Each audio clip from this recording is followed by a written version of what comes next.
booliiska deegaanada bari ee dalka Norway ayaa ganaax lacageed oo gaaraya 10,450 karanka Norwejiga ah waxa ay ku ganaaxeen mid ka mid ah darawallada gaadiidka caadiga ah.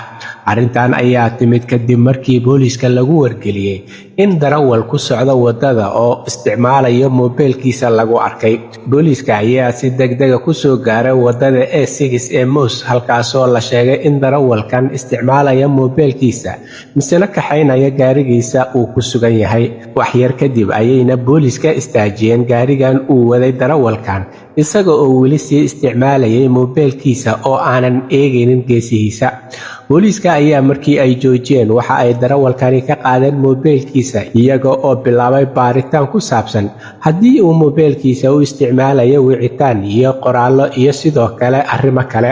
Hayeeshee waxa ay amakaag iyo fajiciso ku noqotay booliiskii markii ay arkeen in darawalkani uu moobilka ka isticmaalayay kana daawanayay shabakadaha internetka ee anshaxumada kuwa oo uu ka daawanayay filimaanta galmada ee aan wanaagsanayn ee anshax darada ah.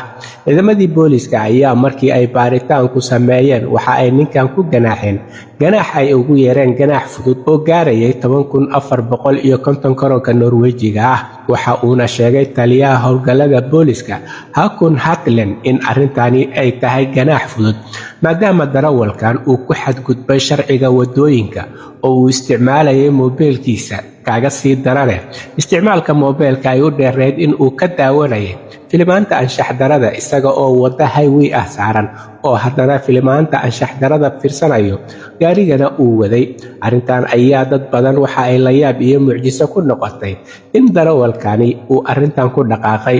Waxa uu muteystay ganaaxa lacageedka oo la sheegay in uu ku qasban yahay in uu iska bixiyo. Halka wararka kuwooda ugu doorkanoon uu idinkaga imaanayo waa Somali Voice in Norway ama codka Soomaaliyeed ee Norway, waxaana idinla socodsiinaya aniga oo Cabdullaahi Shiine.